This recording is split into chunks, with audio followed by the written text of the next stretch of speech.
नमस्कार दर्शक बंधु मो वास्तुविद भागीरथ सिंधाणी और मोर वास्तु संदेश चैनल को आपको स्वागत करुच्ची। आज गोटे केस स्टडी पर आपको मुझे आलोकपात करी कौन ना देखु ये गोटे गृह जो आम कही जेकोसी घर को देखला बेलू आप कौन देखिए ना चारि कोण देखिए सहित आप मध्य भाग देखिए मध्य भाग आपंकर कंपास पकईकी आप कौन देखिए ना जो डायरेक्शन आसपर नॉर्थ ईस्ट हो कि ईस्ट आसपर साउथ ईस्ट आसुच्ची साउथ आसुच्ची ताकू देखिए कि गृह कौन होता लोक मैंने भावुले ये घरटा यहाँ हूँ कौन आप पूर्व दिग यहाँ कौन लोक पूर्व दिग भावुले कि माने ओरिजिनली आसुच्ची नॉर्थ ईस्ट कोण अर्थात आपंकर केते डिग्री बुलला ना 45 डिग्री गृहटी कौन आपंकर बुलीगला। देखो एपटे देखो ये गृहटा हूँ आपंकर नॉर्थ जगह नॉर्थ जोन में गोटे ये जो मेन एंट्री रही ये जो मेन एंट्री होती यहाँ हूँ आपंकर कौन ना नॉर्थ जोन रु आपंकर चतुर्थ भाग में पड़ जाए जोटा कि आपंकर मुझे कौन 2 भाग रु 3 भाग भितर आपंकर मुख्य द्वार पकड़ाई किंतु ये कौन है ये जो जगहटा छिड़ा देखो ये जो जगहटा आपंकर रोच कौन नॉर्थ ईस्ट जोन यहाँ हूँ प्रॉपर नॉर्थ ईस्ट ये नॉर्थ ईस्ट किसी ना कि यहाँ हूँ आपंकर ईस्ट जोन यहाँ हूँ आपंकर कौन ईस्ट जोन गोटे बेड टे पड़ी ये जो जगहटा रहा ये जो जगह रहा ये जो जगहटा आसला आपंकर साउथ ईस्ट जोन आसला ये एरिया यहाँ हूँ आपंकर कौन साउथ ईस्ट जोनटा यहाँ हूँ कौन आपंकर साउथ ईस्ट जोनटा जो साउथ ईस्ट जोन रे कौन है कौन हो देखो ये पूजा रूम रही जहाँफल कौन हो परिशानीटा आस साउथ ईस्ट जोन रे साउथ ईस्ट जोन कौन हो पूजा रूमटा अच्छी आठी आसला कौन साउथ ईस्ट जोन रु ये जो जोनटा आसला यहाँ हूँ कौन आसला गृहर दक्षिण दिग दक्षिण दिगरे कौन रही किचेन रही जहाँफल कौन मुझे कौन दक्षिण दिगरे जदि किचेन थी लेडीज मानकर कौन हम ना पाद बथा अर्थात कौन हो लेडी लेडी बथा कौन लेडीज मानकर होता है आउ गोटे लेडीज मान आउ गोटे जो किचेन रूम अच्छी एठी होची कौन आपंकर सेटा मध्य भी आपंकर दक्षिण दिगरे पड़छि एटा टोटल जोनटा आपंकर कौन होची ना साउथ जोन रे पड़ी जाइछि आउ एटा होची कौन आपंकर साउथ वेस्ट जोन ए जो एरियाटा आसला एटा होची कौन साउथ वेस्ट जोन जोटा कि से माने कौन भाबुतले ना पश्चिम दिग बोली भाबुतले एटा होची एक्जाक्ट साउथ वेस्ट ए जगह कौन अधिकांश समय पानी होइतला एपटे कौन थिला ना गृहर एटा होची टॉयलेट जोटा कि वेस्ट जोन रे एटा अछि पश्चिम दिगरे टॉयलेट अछि आउ तो सहित एटा होची आउटे कौन एटा भी आपनकर होची कौन पश्चिम दिगरे टॉयलेट अछि ए हिसाब देखिले कौन हबो गृहर एतिक एरिया कौन आछि ना पश्चिम दिग जोन रे आछि ये गोटे बेडरूम टा आछि पश्चिम दिगरे एठी कौन ना गोटे बेडरूम टे अछि आउ तो सहित एठु पश्चिम दिगरे जो आसिला एठी आसिला आपनकर एतिक आसिला कौन नॉर्थ वेस्ट जोन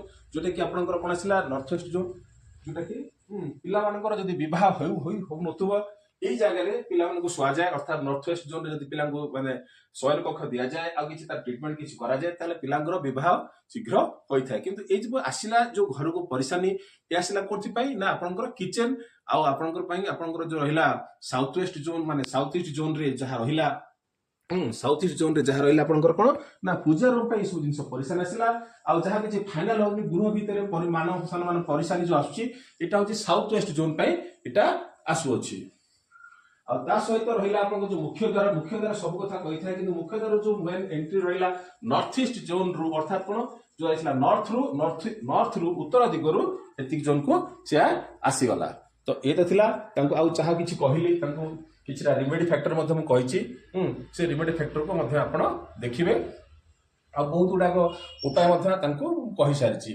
तो दर्शक बंधु देखंतु जहाँ आपन को देखौथली जो जनकर व्यक्तिंकर घरटी देखौथली से चार्ट माध्यम रे आपन एठी मु आलोकपात करूची तांकर प्लॉट थिला ए टाइप रो 26 फुट एति थिला आ एटा सिला आपन कोन आसला 53 फुट अर्थात मु आपन को आगरु मध्ये कहिथिली जदि आपण कौनसी गृह को जदि देखुछंती ताको केते भाग रे विभक्त करिवे 9 भाग रे विभक्त करिवे 9 भाग रे विभक्त कर साला परे सेंटर केमते आनिबे ना एमती क्रॉस करिवे क्रॉस कर साला परे एग्जैक्ट एठी आसीबा आप तांकर कोन आसीबो ना सेंटर पॉइंट आस्तुला आ सेंटर पॉइंट से माने कोन भाबुथले एटा होतला तांकर कोन पूर्व दिग बोली भाबुथले एटा भाबुथले तांकर कोन थिला पश्चिम दिग एटा आसले तांकर कोन उत्तर दिग एटा तांकर भाबुथले से कोन दक्षिण दिग बोली ए भली भाबुथले जहा फल रे तांकर जन्म कुंडली गत किछि एपिसोड रे बुझैथिली जे जन्म कुंडली रु केमिति तांकर दिग निर्णय करि परिबा जे केउ दिगरे तांकर कोन किछि भूल अछि। हां दर्शक बंधु सेही अनुसार तांको मु कहिथिली कोन ना सेंटर पर्सन रे आपनकर भूल अछि आउ तांकर भूल थिला आपनकर ईशान्य कोण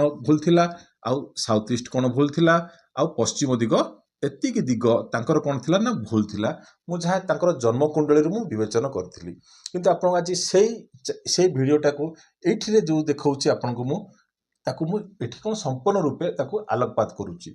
ଦେଖନ୍ତୁ ଏଇଟା ଆସିଲା କ'ଣ ତାଙ୍କର ଉତ୍ତର ଦିଗ ଆସିଲା, ଏଇଟା ତାଙ୍କର ଆସିଲା କ'ଣ ପୂର୍ବ ଦିଗ ଆସିଲା, ଏଇଟା ଆସିଲା କ'ଣ ଐଶାନ୍ୟ କୋଣ ଆସିଲା, ଏଇଟା ଦକ୍ଷିଣ ପୂର୍ବ ଅର୍ଥାତ୍ ଆଗ୍ନେୟ କୋଣ ଆସିଲା, ଆଉ ଏଇଟା ଆସିଲା କ'ଣ ଦକ୍ଷିଣ ଦିଗ, ଏଇଟା ଆସିଲା ନୈଋତ୍ୟ କୋଣ ଅର୍ଥାତ୍ ଦକ୍ଷିଣ ପଶ୍ଚିମ ଦିଗ, ଏଇଟା ଆସିଲା କ'ଣ ପଶ୍ଚିମ ଦିଗ, ଏଇଟା ଆସିଲା କ'ଣ ଉତ୍ତର ପଶ୍ଚିମ ଦିଗ।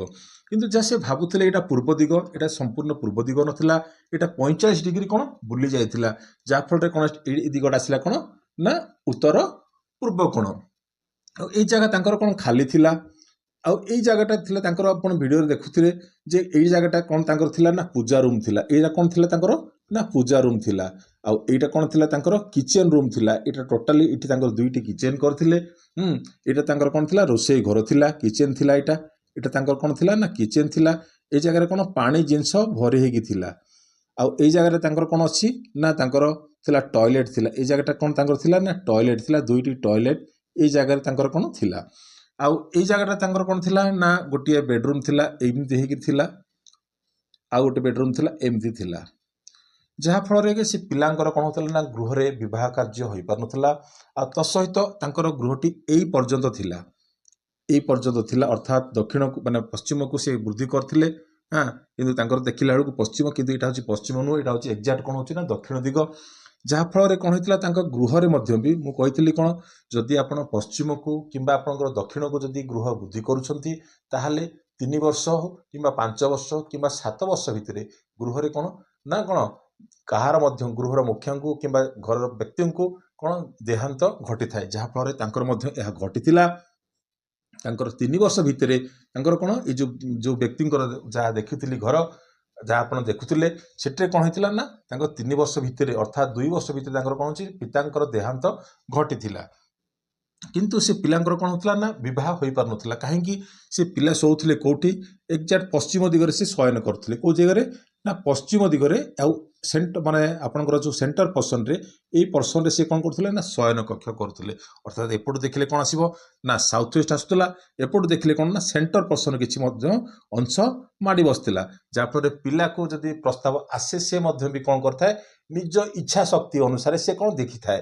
ଯାହାଫଳରେ ସେ ପିଲା କ'ଣ କେବେ ବି କ'ଣ ନା ବାହାଘର ଆଡ଼କୁ ମନ ବଳେଇ ନଥାଏ। କିନ୍ତୁ ରାଶିଚକ୍ର ଅନୁସାରେ ଦେଖିଲେ ଯଦି ଗ୍ରହ ଅନୁସାରେ ଯଦି ଦେଖିବା ତାର ବିବାହ ପ୍ରସ୍ତାବ ଯେଉଁ ସମୟରେ ତାଙ୍କର ପିତାଙ୍କର ଦେହାନ୍ତ ଘଟିଲା ସେହି ସମୟରେ ତାଙ୍କର ପ୍ରସ୍ତାବ ଆସିଥିଲା। କିନ୍ତୁ ଏମାନେ ଆଉ ସେହି ସମୟରେ ତାକୁ କରିପାରିବେନି ନା, ତ ସେହି ସମୟରେ ମଧ୍ୟ ସେ ତାକୁ କ'ଣ କରିପାରି ନଥିଲେ।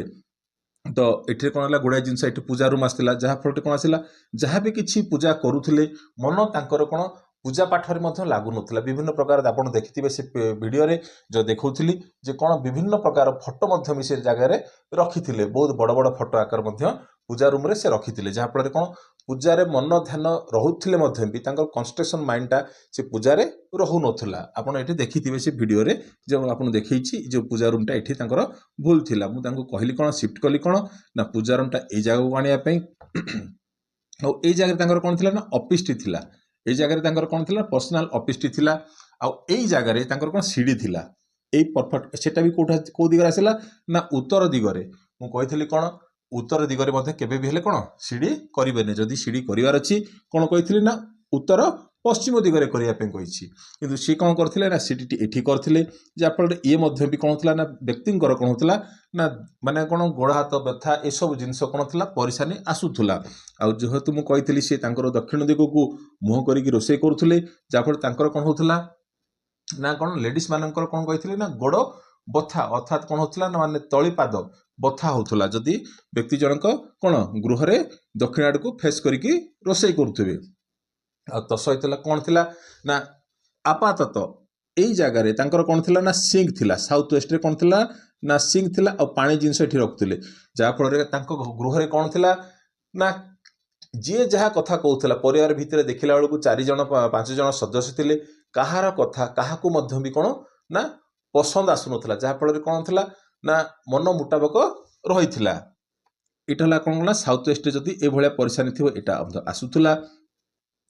ଆଉ ତ କହିଲି ଆପଣଙ୍କୁ ଏତିକି ମାନେ ଏଇ ଛୋଟିଆ ଛୋଟିଆ ଭୁଲ ଯାକୁ ତାଙ୍କୁ କ'ଣ ସଂଶୋଧନ କରାହେଲା କିଛି ଜିନିଷ ଏଠିରେ ପ୍ଲେସମେଣ୍ଟ କରିକି। ଯାହାଫଳରେ ତାଙ୍କୁ କିଛି ଜିନିଷ ବାସ୍ତୁ ଅନୁସାରେ ଯାହା କିଛି ସମ୍ଭବ ହୋଇପାରିବ ଛୋଟ ଛୋଟିଆ ରିମେଡି ତାଙ୍କୁ ମଧ୍ୟ ମୁଁ କ'ଣ ତାଙ୍କୁ ଏଠି ଦେଇଥିଲି, ଯାହାଫଳରେ ସେ ବ୍ୟକ୍ତି ଜଣକ ଯେତେବେଳେ ଜାଣିଲେ ଯେ ଏତିକି ଡିଗ୍ରୀ 45 ଡିଗ୍ରୀ ଯଦି ଗୋଟେ ମାନେ ଡାଇରେକ୍ସନ ମୁଭମେଣ୍ଟ କରୁଛି, ପରିବର୍ତ୍ତନ କରୁଛି, ତାହେଲେ ଗୋଟେ ଦିଗକୁ ସେ କ'ଣ କରୁଛି ନା ପଳେଇ ଆସୁଛି। ଯଦି ଆପଣଙ୍କୁ ଦେଖିବା ଏଇଟା ଯଦି ଦେଖନ୍ତୁ, ଆପଣଙ୍କୁ କହିଥିଲି କ'ଣ ଏଇଟା ହେଉଛି 90 ଡିଗ୍ରୀ, ଯଦି ଏଇଟା କ'ଣ 45 ଡିଗ୍ରୀ ଆସିଲା, ଏ କ'ଣ ଗୋଟେ ଦିଗ ସେ କ'ଣ କର କ୍ରସ୍ କରିଗଲା। ତ ଆପଣ ୟାକୁ ଛୋଟିଆ ବୋଲିକିରି ଭାବିବେ ନାହିଁ। କିନ୍ତୁ ଦେଖନ୍ତୁ ଏ ବ୍ୟକ୍ତିଙ୍କର କ'ଣ କ'ଣ ଘଟିଗଲା ଏଠି ଗୃହରେ। ଲୋକ ଭାବୁଥିଲେ ଭଲ ବୋଲିକି, କିନ୍ତୁ ଦେଖିଲା ବେଳକୁ କ'ଣ ହେଇଥିଲା ନା ବହୁତ ଖରାପ ଆସିଲା। ଯାହା ଯାହା ମୁଁ ତାଙ୍କୁ କହିଲି, ଜନ୍ମକୁଣ୍ଡଳୀରୁ ବିବେଚନ କଲି ଯେ ଆପଣଙ୍କର ଏଇ ଗୃହରେ କ'ଣ ଏଇ ଦିଗରେ ଏହା ଅସୁବିଧା କିମ୍ବା ଫଲ୍ଟ ଦେଖାଯାଉଛି କିମ୍ବା ଦୋଷ ଅଛି। କିନ୍ତୁ ସେ ବ୍ୟକ୍ତି ଜଣକ କ'ଣ ଟୋଟାଲି ମୋ କଥାକୁ କ'ଣ ସେ ମନା କରିଦେଇଥିଲେ। ଆଉ ଯାହାର ଉଦାହରଣ ଆପଣଙ୍କୁ ସମ୍ମୁଖରେ ସେ ଭିଡ଼ିଓଟି କଲି, ଆଉ ତା ସହିତ ଆପଣଙ୍କୁ ଏଇ ବୁଝିବାକୁ ଚେଷ୍ଟା କରୁଛି ଯେ ଏଇ ଭିତରେ ଆଙ୍କର ଏଇଆ ଥିଲା। ତ ଏଇ ତ ଥିଲା ଆଜିର ଛୋଟିଆ କେସ୍ ଷ୍ଟଡି ଉପରେ। ରହିଲି, ନମସ୍କାର।